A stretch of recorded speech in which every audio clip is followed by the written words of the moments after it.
yes, as I think most of you look like familiar faces, you probably do know me through the Chamber, the FAB program, the YAY program. What you may not know is that for the past 3 years, I have actually been the marketing director of solutions for eBiz, and have actually just been contracted with the Chamber doing those programs. And during that time, I have spent a great number of hours learning about things like SEO and discovering that my world as a marketer, which was already pretty full, is universal at this point when you start adding in things like online marketing, digital marketing, and especially the more technical aspects of getting into search engine optimization that we'll talk about today. So, as I said, Mike Sheward, one of the co-founders of the company. I'm going to give him a couple minutes to talk about the company and some of his work. One simple little change can create a whole bunch of havoc, and so the process that Angela is going to talk about, it is true whether you're big or small. If you become big, there are additional issues that you have to think about and tackle. And so we're glad, our company is very glad to get into this arena. We feel like we've got a lot of experience, but what we didn't have was a true blue marketer. And so we've added Angela to our company, and we've transitioned her, and she's transitioned us. And so we are now more in line with the marketing aspects of websites, not just the technical aspects of it. So what I've tried to do here with SEO, the basics, and I can thank Tom Steiner, who wasn't able to join us today, but thank him for that title, is really do exactly that.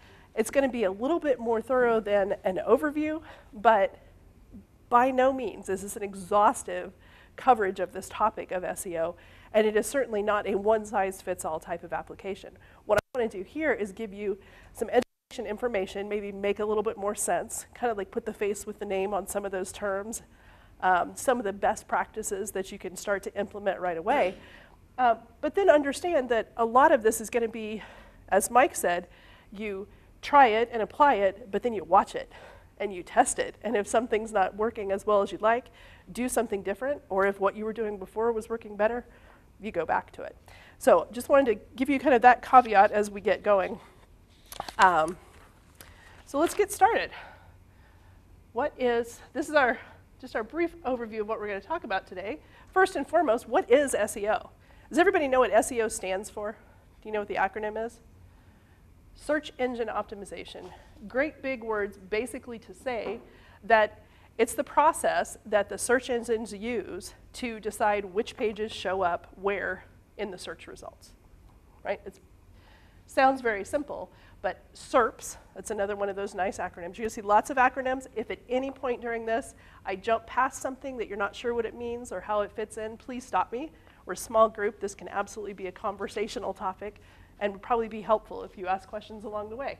So SERP results, search engine results page, are the organic, so the natural, the unpaid, not the pay-per-click that Mike was talking about. When he said $10,000 a month to get those leads, those are those ads that show up at the top of the page or down the side of the page. This is the other stuff. And the great thing about this is more people actually click on these than click on the ads most of the time.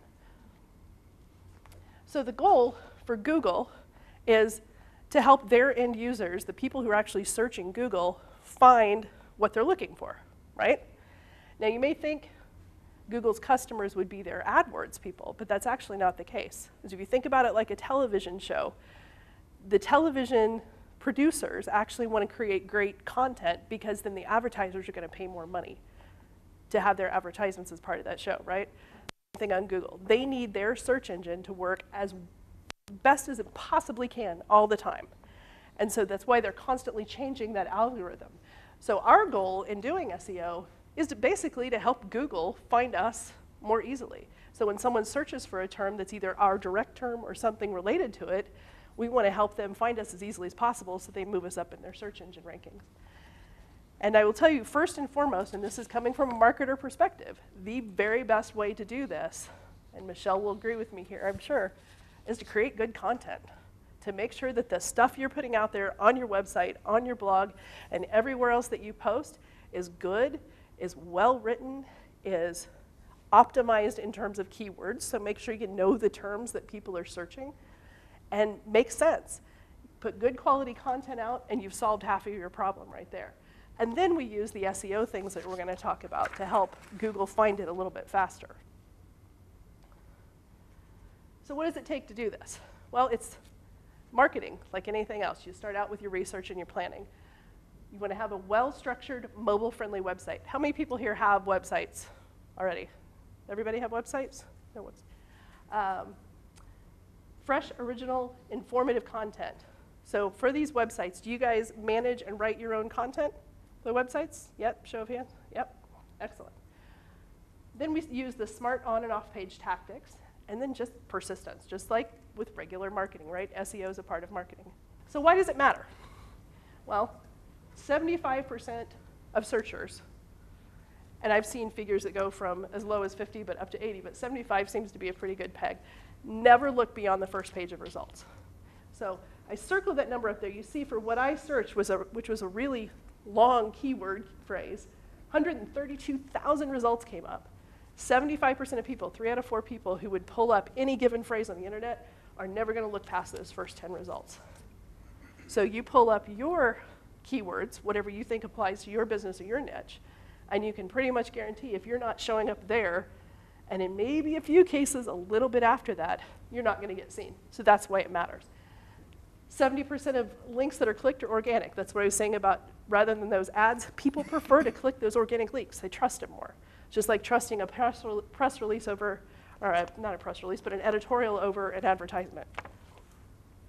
And 89% of all purchasing decisions, and that's retail, online, offline, are affected by internet research. People go online and look at products, they look at services, they look at reviews, they look at your company, they look at you before they decide whether to buy. So what is SEO not? And this is just as important. SEO is not a quick fix. If you're saying, my sales are languishing, I don't have enough business, I'm going to have to close the doors if I don't get people in here tomorrow, this isn't the way to do it. Just understand that now. It is a very powerful, powerful tool that over the long haul will form a great foundation for everything else you do in the marketing world. But it is not a quick fix. It's a process. That's what I said at the very beginning when I defined it, right? It is the process of helping the search engines find your content. It takes time. Google updates that algorithm constantly. As of, I've got a number here that I wanted to share with you guys. As of yesterday, when I looked at this, the worldwidewebsize.com estimates that the indexed web, which means the web pages that Google has actually looked at and said, hey, I recognize you're there, 5 billion with a B, 5 billion. And it grows all the time. That number constantly changes. So Google obviously is having to work harder and harder and harder all the time to help people find what they're looking for. That's why they're constantly updating those algorithms. And that means that we, as small business owners, as marketers, have to stay on top of that and understand how to keep changing with the times. Some of the things, like Mike said, absolutely applicable across the board, and we'll look at some of those as well. But you have to stay on top of what's changing as well. And SEO is marketing. At the end of the day, that's really what it is. It's a part of marketing. And as we all know, marketing is never done, because if it's done, you're done, right? So how do we get started the right way? Well, first and foremost, and this was very intentional that I put that first, be human. SEO is a technical thing to a lot of people. It sounds technical, it's an acronym, it's website, it's code, it's this, it's this, it's this. And so you kind of overthink it and you get into wanting to know all the tricks and the tips and the rules and the this and the that. At the end of the day, being human is what it's about, because you're trying to make content. You want to create that great content that humans are going to read and get excited about and want to act on. And Google, all the time, is trying to act more human. And they're starting to implement things like artificial intelligence. They can understand the meaning and the context behind content now, not just exact keywords, put in exact phrases. If you guys did anything with keyword research probably, I don't know, 10 years ago, you used to generate just variation upon variation upon variation of exactly the same keyword, just with the words in different order, very slight synonyms or plurals or this, I mean, just over and over and over again. And you try to optimize for as many of those as you possibly could. Don't need to do that anymore. Google has gotten so much smarter since then, it gets it now. It can almost intuitively understand what you're trying to do in a lot of your content. So now, more than ever, It's really important to just let yourself be human. Write like a human and think like a human. And then plan. Don't jump into this just willy-nilly. Start with a plan. Understand what you're trying to accomplish when you're doing this. If you have a little old website out there that's not trying to sell anything, you're really just trying to provide information, the way you do SEO, the type of keywords that you choose, and the kind of content you write are going to be very, very different than somebody who has an e-commerce site, whose main goal is to get people in there and sell them. So just like with any marketing, where are we going to start? Well, we're going to start with market research. And if you're not starting with that, again, you're really shortcutting your process, and you're going to lessen your chances of success. So when you first start looking at it, competition's always a great place to start, right? Do you know who your competition is? For most small businesses, if you got a brick and mortar store, you probably know, because you're going to look around and say, yeah, you know, I'm Kinko's, and there's the UPS store, and there's Office Depot, and there's this guy and this guy and this guy, and we're all selling the same printing services. But if you're not sure, look a little harder. Do some Google searches yourself. Drive your neighborhood. Ask around. Ask your customers, hey, before you came to me, who else did you buy from? Think about how you compare to them. Your offerings. Do you have a broad selection? Do you have a narrow selection? Do you have a higher end selection, a lower end selection? Pricing. You don't necessarily have to match the pricing on your competition, but know how it affects your sales. You know, pay attention to that as you get into this, because you're going to be drawing more traffic in. So if you haven't looked at your pricing for a while, and you do, you may see, oh, I'm a little high. I may be losing sales because of that. So if you're going to do all this work to draw SEO traffic to you, and your pricing's a little high, you're already cutting your chances of success, right? So it's a great opportunity to just review some of that basic marketing and business planning. And then, of course, the magical marketing phrase, what's your USP? What is your unique selling proposition? You gotta be able to answer that for anything you're doing in marketing. What are you doing different, better, more often, whatever it is? It doesn't have to be that your specific widget is better than the 10 other widgets out there. Maybe it's your customer service. Maybe it's the fact that you deliver your widget. Maybe it's a longer warranty or a free replacement. It could be any number of things, but what's your thing or things that set you apart from that competition? You really want to understand all of that. Other things to think about, you know, indirect competitors. So if I'm selling donuts, let's say Quack Daddy Donuts, right? Quack Daddy Donuts, who are their other competitors? Well, right in town, they've got Rickers, because Rickers is selling donuts, and Marsh is selling donuts. But they're kind of a specialty thing. They also stay open later on the weekends, and they sell as almost kind of a dessert item. So who else is selling dessert? Because I would argue some of their indirect competitors could maybe be the ice cream shop, the Dairy Queen, the Jimmy's Dairy Bar. So what kind of agreements could they look at? Are they competitors that they just need to be aware of, or are there actually some partnerships that could be made with some of those? All stuff that you can influence heavily with your online work. Your customers, competition, customers, next thing you want to look at. Your ideal customers. If you had a particular customer, and this may be a real person or maybe it's just the person in your imagination, I want 50 more of this customer just like this. Describe that person in detail. Understand who they are. Is it a man? Is it a woman?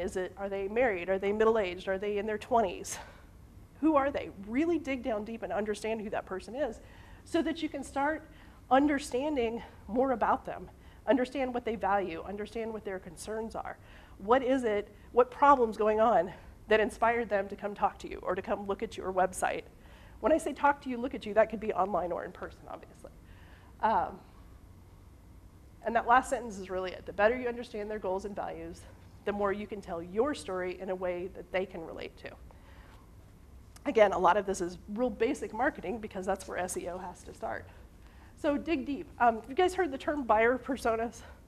Another one of those fancy buzzwords that's been around for quite a while. Well, I shouldn't say quite a while, a couple years. It's kind of the big thing.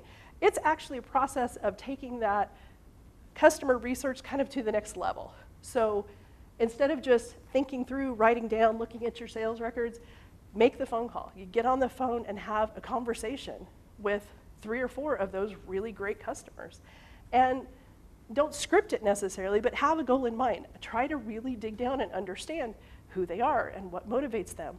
What's their job title? What's their job responsibility? If they're a business, if you're a B2B, you need to understand who they report to.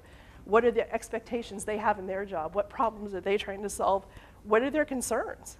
What are the ramifications of this thing that they want to buy from you? What does success look like if they buy it from you? All that type of information.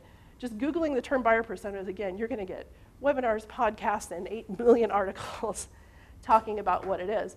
But it's something to consider when you're getting into this if you're not really clear on who your ideal customer is. Look at your reviews online, Facebook, on Yelp, on Google, notes that you've gotten in the past. Some great businesses I know, I personally have written cards. Go back and look at those. What did they love about you? Complaints, the same way. What is it that you could do better? What can you address? What was a concern that came out about that? Make sure you have a running list of all of those so that those can be addressed as well. Basically, find out what people want and how they want to get it from you. So keyword research, does that sound familiar? Another one of those terms? It's another, just like buyer personas, this is another big piece of the online marketing sphere, the online marketing world. Keywords, words and phrases that users type into search engines, that's all it is. They use big words for this stuff, but that's really what it is. What is it, that ideal customer that you just identified?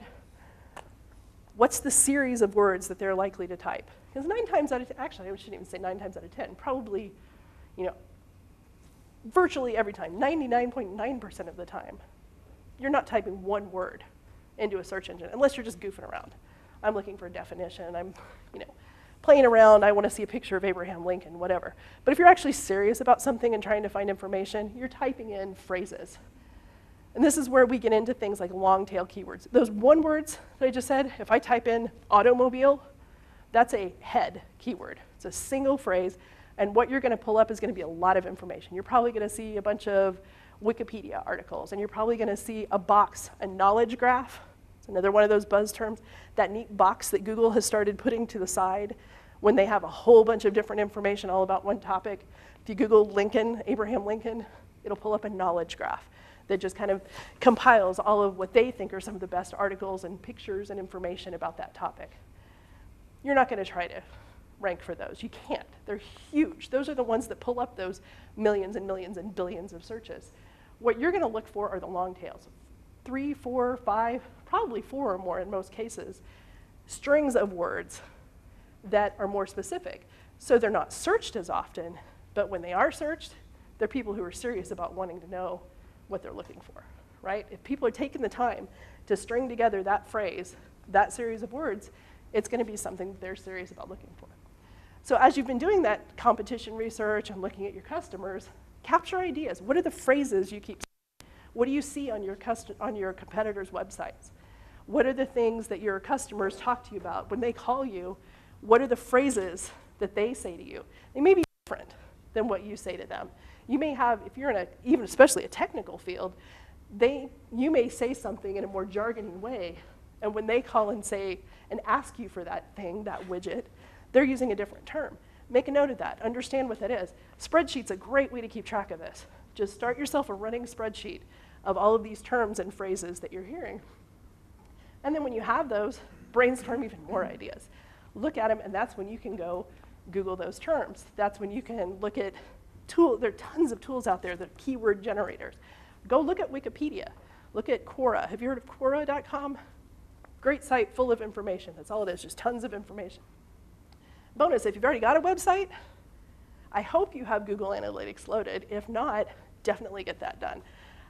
Because you can actually go into Google Analytics and Google Search Console, which used to be the old Webmaster tools. Again, Google keeps evolving. And you can see actually which phrases people are using to get specifically to your website. Okay. So selecting your target keywords. So you've brainstormed, you have your gigantic spreadsheet of possible ones. How are you going to narrow it down? Well, this is where you go into Google, again, Keyword Planner, or if you use Google Chrome browser, there's actually an extension you can load called Keyword Everywhere extension. But what you're looking for is data. If you use either Keyword Planner or that extension or any one of a number of other tools, we actually pay for a really fancy tool called SEMrush that gives us mountains of data. What you're looking at is the search volume. How many times per month is that particular term searched? And then you want to look at the average cost per click. if somebody were paying for that term, how much would they be willing to pay? And the competition level. Those are 3 pieces of data that you're going to be able to get in most of those tools. So when you're looking at that, if you're seeing ones that are searched tons and tons and tons of times, again, stop and think about it. Is it a head keyword? Is it a body keyword that's only a couple of words and still, like insurance, maybe a head keyword, body keyword would be like life insurance. Still, you're probably not going to rank for life insurance, even if you're an insurance agent, right? Too many of them out there. There's too much information out there about it.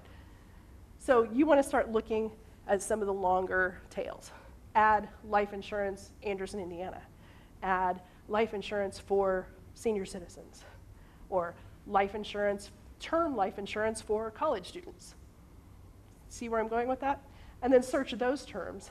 And think about the customers that you're trying to get to look at you online. Where are they? Are they just looking for information? Are they comparing at this point? Or are they actually ready to buy? If you have an understanding of kind of the cycle that people go through, you can target your content on your website, on your blog, on your social media to hit each of those points in that journey. That's getting a little bit more complicated. We won't go any further into that, but it's just another piece to consider is kind of where are they? Because you don't want to be sitting there giving them mountains and mountains of information if all they really want to know is, how do I buy this? So when you have some keywords that you've kind of narrowed down, go look at the first page of the SERPs. Remember what the SERPs are? The results pages, right? So just put them in there. See who has those first 10 spots. Are they gigantic sites? If we go put in something about database programming, we may come up with who? Oracle, Linux. We're not going to compete against those guys, right? No way. We're not going to make that kind of headway. So that's when we need to start looking at some of our longer tails and variations and other phrases that people could search to help find us. Maybe it's database programming, Indianapolis, Indiana, or Pendleton, Indiana, or database programming and tourism. Anything that makes it more specific to what somebody who is actually looking for what we do and where we do it. So again, that's where I'm saying eliminate those overly competitive keywords. When you get to that point that you're seeing you're up against, Microsoft or Kmart or whatever else, you're not going to want to try to compete for those. But when you get narrowed down, and this just takes time, right? Just process of kind of going through and going through and going through, you want to end up with a portfolio of keywords, not just one. You're not going to have the one magic keyword phrase that solves all things. There is no magic hobbit ring that you can throw at this. You want a bunch. You want to have ones that relate to the different parts of your business, or some are location related, some are related to other types of services that you do. But come up with your portfolio that support that plan that you put together at first, right? That's why it's important to know what you're trying to accomplish. So this is where we get into on-page SEO. SEO, wow.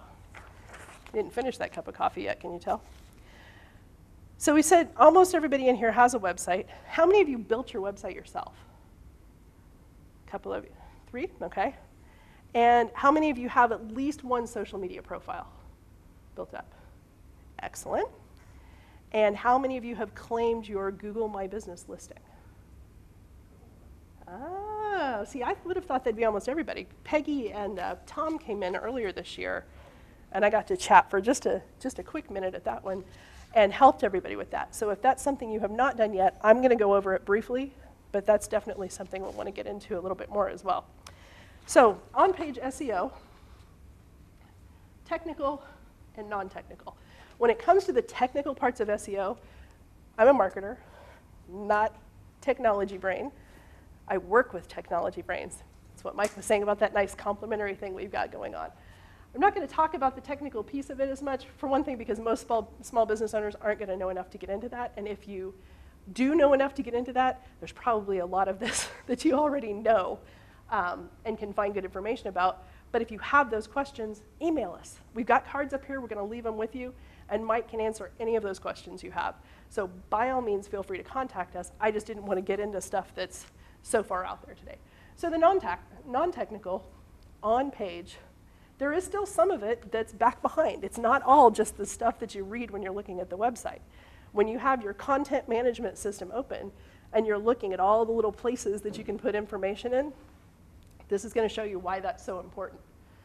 So whether you're doing it yourself or not, you still need to understand it enough to be able to say to the person that you're going to have do it for you, hey, I know what a tag is, I know what an alt tag is, I know what a meta description is, and kind of roughly how they should be formatted. And so you can give people direction and kind of double check their work. So your startup checklist before we do any of this, again, looks like most of us are in decent shape on this. Make sure you've got your Google account. Make sure you've got Google Analytics installed on your website. Verify your site in Google Search Console, easy thing. Once you've got the analytics, you go to the Search Console and it'll just walk you through the process. What Mike was talking about, analyze your load time with Google PageSpeed Insights. It's another free one, but it does have a massive effect. You can go through and do all the rest of this, have great content, and if your site is super slow to load, Google's kicking you out. They're not going to play. They don't like it because they know we're too impatient. We won't sit there and wait for a site to load. I think, what was I reading? 47% of people expect a site to load in under 2 seconds. If it takes longer than that, I'm out of there. Because why? Because I have 132,000 other sites I can go look at. I don't have to look at yours. And then take the Google Mobile Friendly test. Now this is one, I know you've been hearing about this for quite some time. How many of us have smartphones in here? Everybody have one? Yeah. Most people do. I think 63% of adults in the US have them now. If you poll business owners, I'm guessing you're probably closer to 95% have it. A lot of people are looking at your website on tablets and on phones and on different phones and on different sizes and shapes of things. You want it to work on all of those.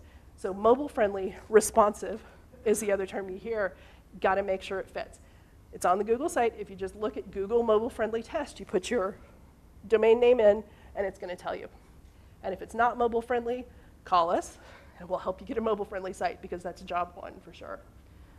And then consider starting a blog because a lot of what we're talking about with creating the great content, you got to have somewhere to put it.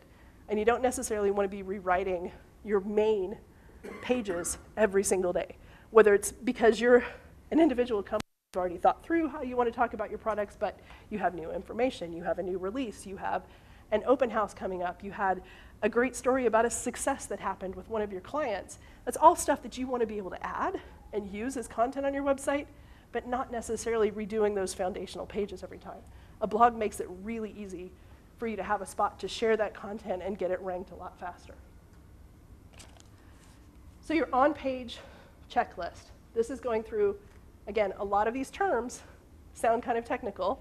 If you haven't heard of them, have questions even after hearing this, please stop me and ask.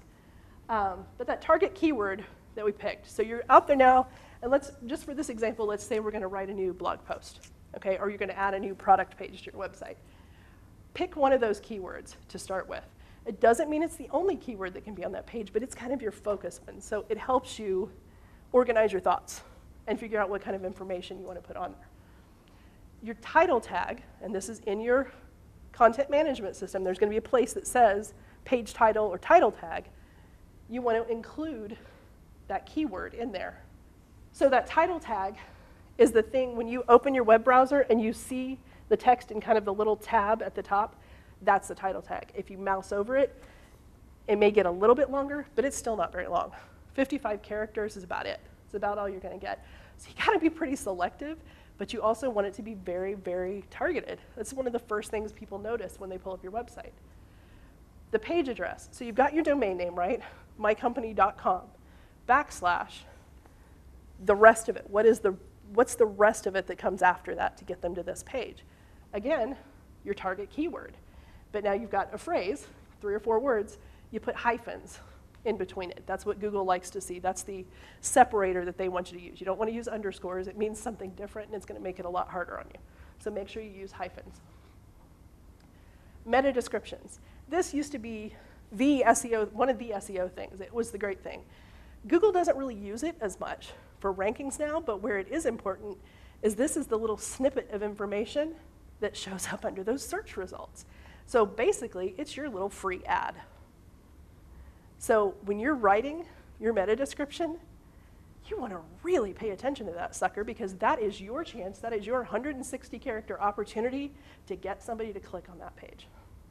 And think of it exactly that way. It's your elevator pitch for that page, right? It's that important. So not sure what to put in there? Well, it needs to clearly describe the page. If you try to fake it, Google will catch you and they will slap you down. So it does need to clearly describe the page. You want it to have a keyword, probably your target keyword, or if not, a very close synonym. But if you're still not sure quite how to use the rest of those characters, go Google that term again and look at the ads. Because the people who are paying for those ads, especially if they're bigger companies, they have probably tested the heck out of the language they're using. They've looked at their headlines, they've looked at their descriptions, they're doing everything in their power to get somebody to click on those ads, right? Because they're paying for those things. That's important to them. Look at the key elements in there. And R&D, rob and duplicate, right? I wouldn't steal it outright. But find those elements that look like they would compel you to click on something and figure out how to adapt them into your meta descriptions. It doesn't say copyright. It doesn't say copyright. And I do not and will not ever advocate plagiarism wholesale. That said, the whole reason we're on here is to try to learn from other people, right? You got to go learn what everybody else is doing right, and those people are paying a lot of money for those keywords, so it just makes sense to take advantage of that. Images. In every single blog post you do, in every single article you create on your website, you want to have at least one image.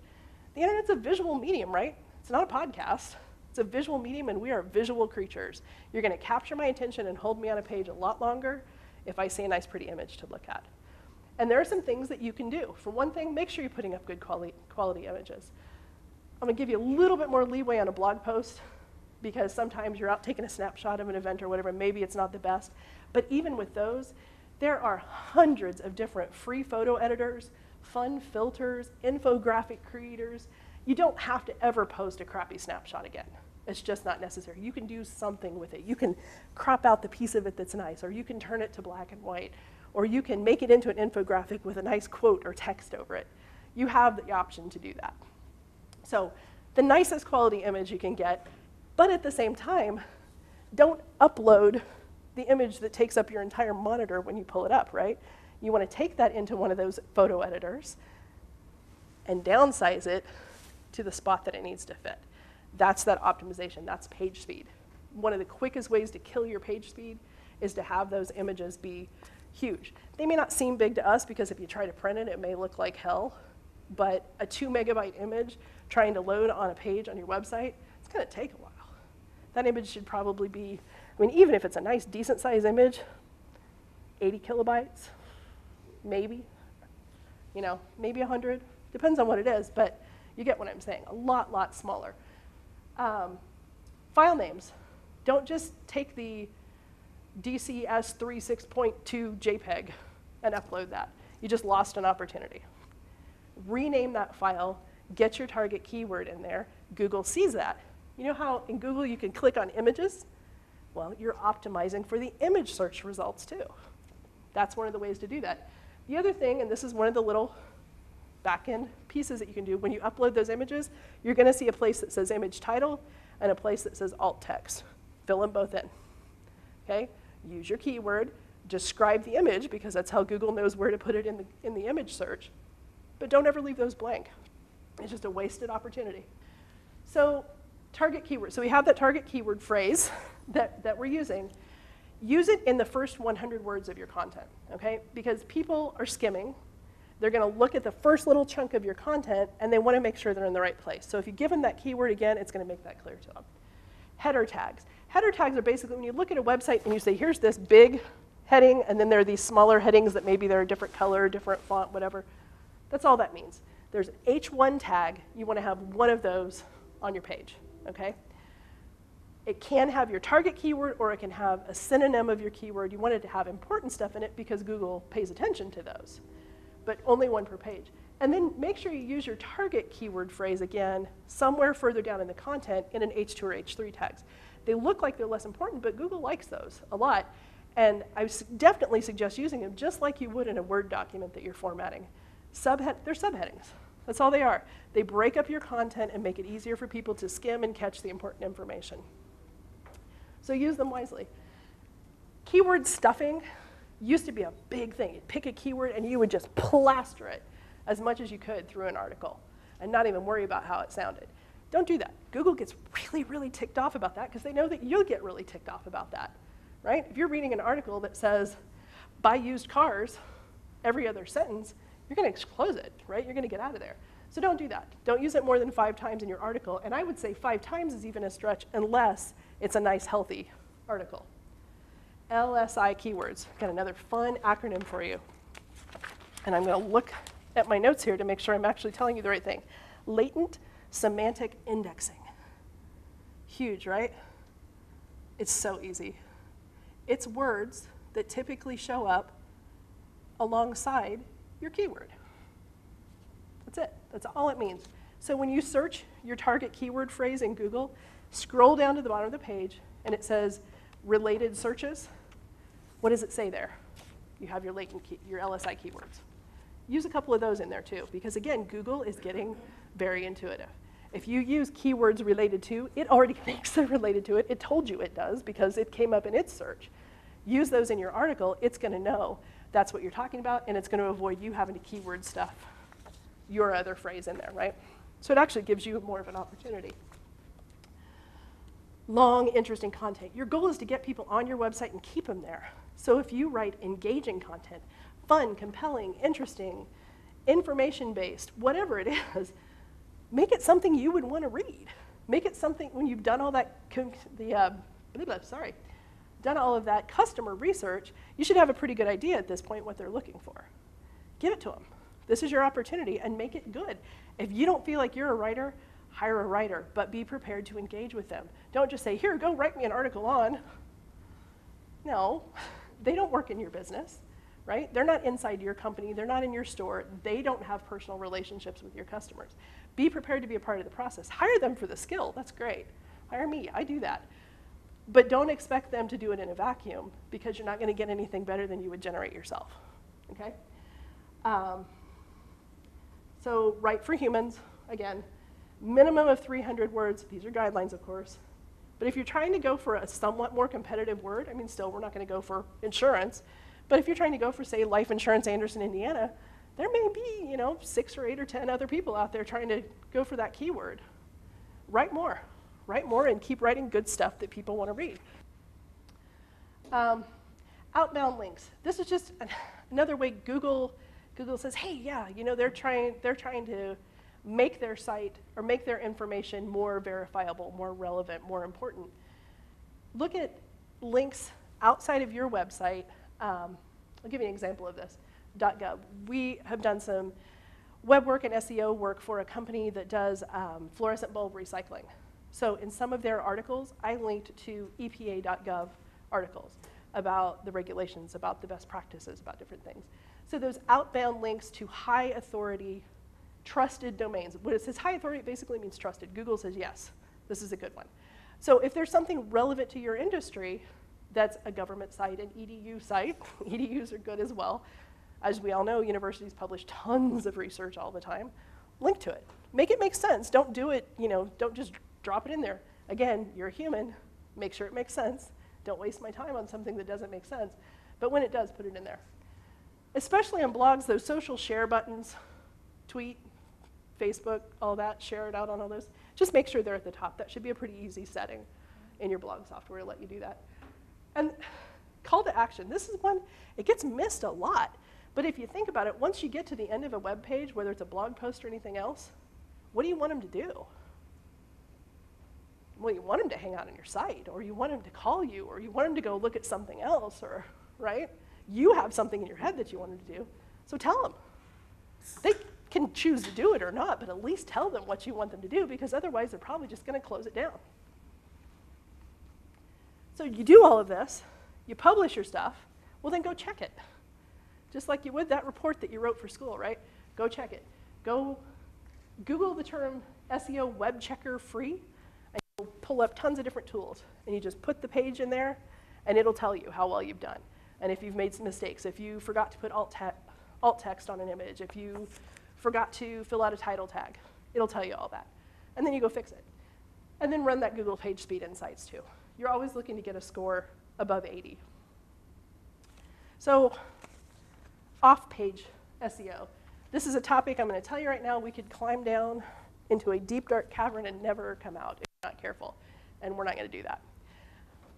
you start digging into this a little bit more, you'll hear the term backlinks, backlinks, backlinks, backlinks. Big, big thing. Google loves backlinks.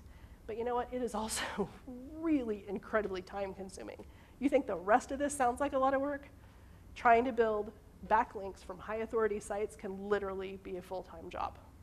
So your first and foremost consideration is going to be the very first thing I said.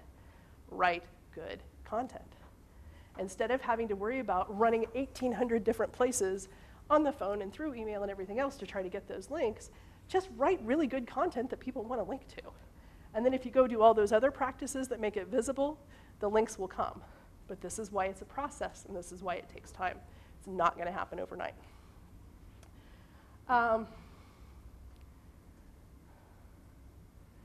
Just touch on one other thing here. You may have heard the terms black hat SEO or gray hat SEO.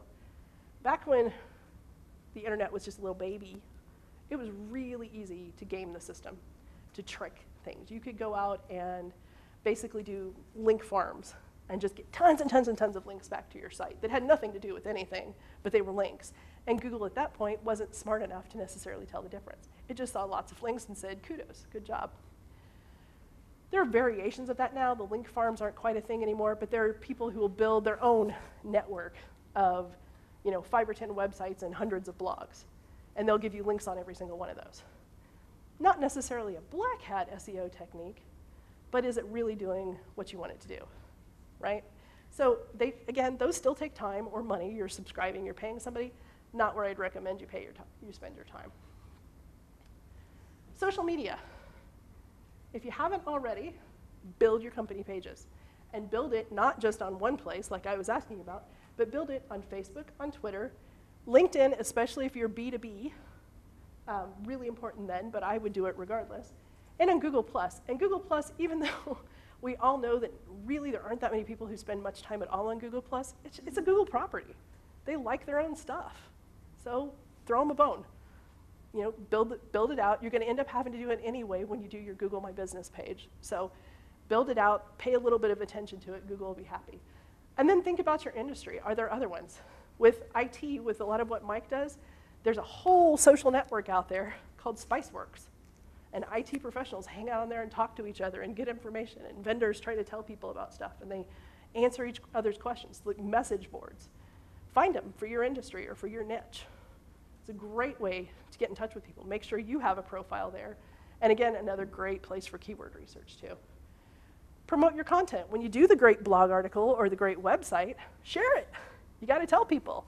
If you think about 15 years ago, 16 years ago when Solutions for eBiz started, there was probably a website. If you think about the Gobi Desert, right?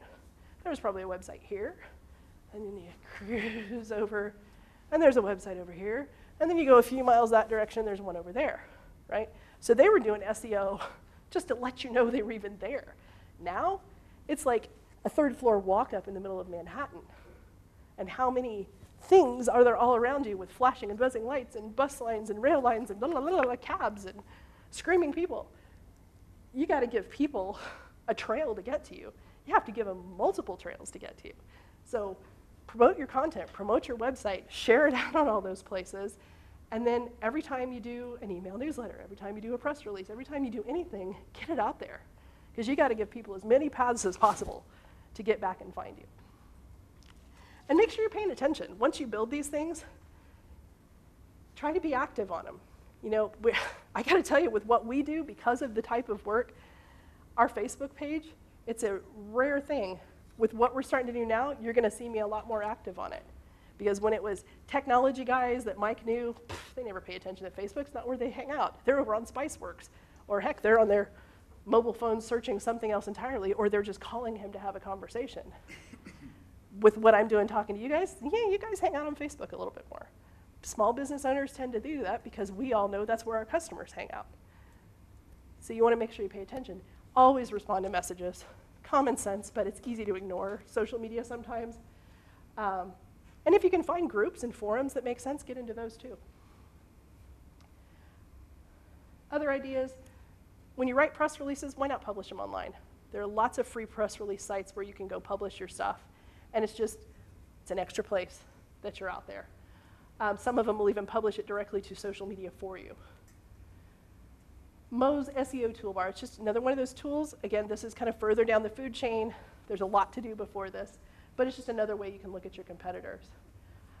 Just like with reporters, if you've ever done a press release and you've got an interesting thing happening and you call up a reporter, right, and you pitch your story, or you've hired a PR consultant to pitch stories about your company or about a product launch or something, you can do the same thing. Find the influential bloggers that are in your niche and email them. Say, hey, I wrote this great piece of content, or I'm writing this great piece of content about blah, blah, blah, blah, blah. Can I send it to you when it's ready? And if they're interested, they may link back, and then, wow, you've got one of those backlinks. Publish your content out on other sites as well. YouTube, SlideShare, Quora, Udemy, any of those other sites. If you're a videographer, Vimeo is a great one. That's the one where all the videographers know it's the really good stuff. You know, it's the better than YouTube quality stuff. And then you can look at guest posting too, but that's getting a lot more down into it. For all of us that are local, kind of especially retail brick and mortar businesses, local SEO. And we're going to go very quickly through this because honestly, this should probably be a whole separate session all by itself. But I didn't want to leave the SEO topic without at least talking about it. So local SEO refers to the marketing that you're doing that is actually trying to find the customer that's somewhere within your reach and have you in front of them right at the moment they're ready to take action, okay? And it can be extremely, extremely effective when it's done well. 83% of shoppers rely on search engines. Even if I know a business is there, I know Pip Printing is right here in downtown, but gosh, I can't remember, did they close at 5 or 5:30? I'm gonna pull them up on my phone. I'm gonna look at their Facebook page or at their website or whatever I can pull up the fastest. Google, because if you did your Google My Business listing, it's right there in front of me, and I'm gonna find it out. 30% of those searchers have trouble finding what they're looking for. How sad is that? I mean, it's so sad. That's when we talk about shop local, shop local, shop local. I'm the customer sitting out here going, help me, right? Help me find you. And local SEO is a really big way to do that. You do have to qualify for local. You can't be a virtual business and get any of the punch out of local. You got to be an actual address, phone number, I'm here. I'm not just a little virtual office space in a high rise that nobody's paying attention to. You have to have your own suite number. You have to actually be a real business talking to real customers face to face, not just over the internet. So your website, you got the beautiful website. There are a few things that you can do to make sure it's optimized for local. You do all that stuff that we already talked about on your various pages and posts, but you start including your location. So if you're in Indianapolis, you might not necessarily need to put Indianapolis, Indiana, because Indianapolis is a big city. For Anderson, I would put Anderson, Indiana, because there's an Anderson, South Carolina that's a heck of a lot bigger. And in Pendleton, we're going to put Pendleton, Indiana, because there's a Pendleton, Oregon that's a heck of a lot bigger. And of course they get confused all the time, because Google's smart, but it's not quite that smart. So you want to add that. It's just an extra, make sure, long tail keyword, right? So you take your great keywords, tack that onto the end of it, or tack that on there somewhere. Alt tags inside your content. Embed a map. I mean, duh, right? Make sure somebody knows how to get to you. We used to hand draw these maps way back when, before Google had Google Maps out there. Make sure it links to your Google Plus profile, because that's got a lot of great information too. Nap. We get to take a nap. No. Your business name, your address, your phone number. You want to have that on every single page of your website. Okay? The easiest way to do that is probably put it in the footer or in a sidebar. Whatever thing, whatever element you have showing up on every single page. And then on the About page and on the Contact page, put it up near the top somewhere, because if somebody is just deliberately going to your website to look for you, that's probably some of the information that they're trying to find. I would actually add business hours to that as well. Long tail keywords with information, we talked about it. If you have multiple locations, you're going to want to create landing pages on your website for each one of those locations, and you're going to want to have Google profiles for each one of those locations, and they should connect up. Single location, optimize your home page, but also optimize your product service pages as well. Google My Business. Now this, again, was an entire session that they did just on setting up Google My Business. So if that's something we need to redo again in a few months, talk to Levi, talk to Tom, I'm sure we could do that. Because Google actually gives them free stuff to come bring you, to encourage you to do that, because the more businesses that are set up and optimized on Google My Business, the better Google's information is, right? It's definitely a symbiotic relationship. So we said first, before you started all this, that you got to set up a Google account, right? So whatever email address you use to set that up is what you're going to use to go get your business page. Google your name and see if that little box to the right-hand side of the search results comes up with you in it. And if it does, there's probably a link in there that says claim this listing if you haven't claimed it. So you claim it, and then it's going to take you through a verification process. Sometimes you can do that over the phone. Often what I'm seeing is that you have to actually request a postcard. They want to physically mail something to you to prove that you're real. And then when it comes, it'll have a little code on it, and you just go back there and you put the little code in. And then you have the listing, and then you can do everything you want to it. Categories. When you go in and start putting your categories in, pay attention to that again. This is another one of those places, know what your customers would be searching for. You can put in multiple categories, it's not an issue, but Google is wanting you to get as few as possible and as specific as possible. So if there is one that is absolutely the right one, library is the right one, that's what you want to choose. For us, we got a few different ones because we do a few different things in our business and we have different types of customers looking for us for different things. Consistent nap. Oh, wouldn't it be nice to take consistent naps? What that's saying is that on your website and everywhere on your website, on your blog, on every social media page, anywhere that you have control over how your information shows up, make it consistent 100% of the time. Figure out the right way for your business name. If it's Solutions for eBiz here and Solutions for eBiz LLC over here, or the eBiz shop, which is a parent company, if those are all showing up different places, that negatively impacts your rankings. If you moved and there are old addresses still showing up out there, go track them down and get them changed and fixed. We'll talk more about that too.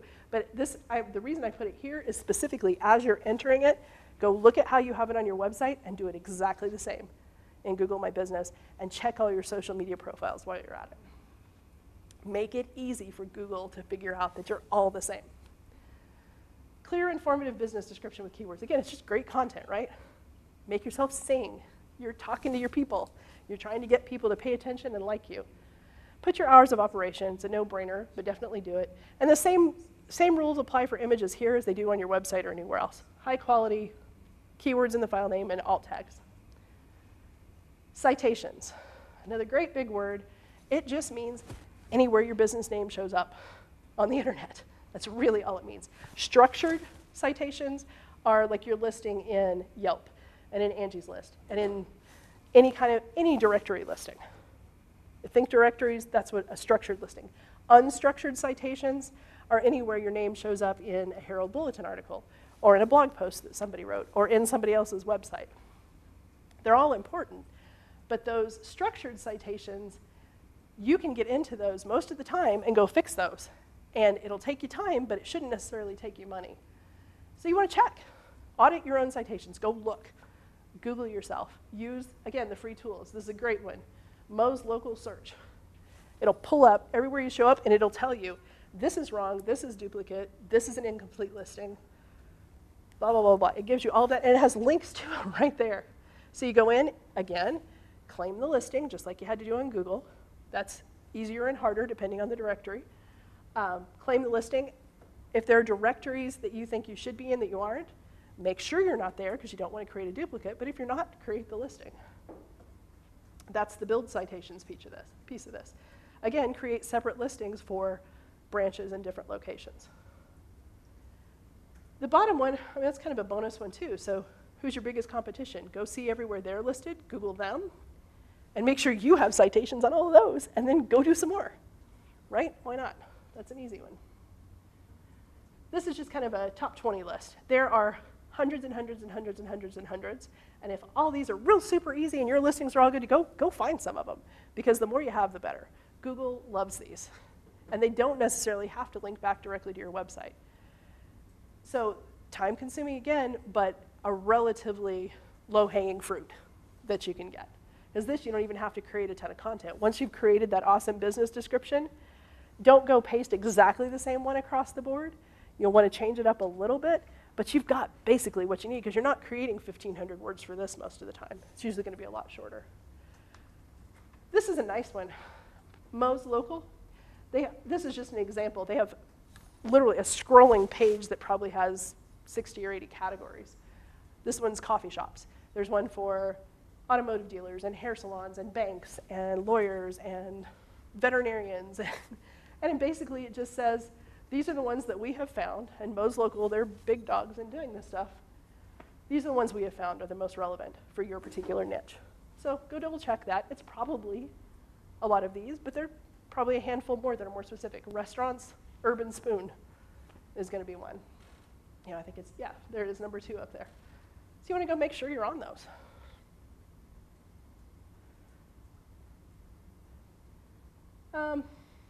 Belong to the chamber, if you belong to Kiwanis Club, if you belong to Lions Club.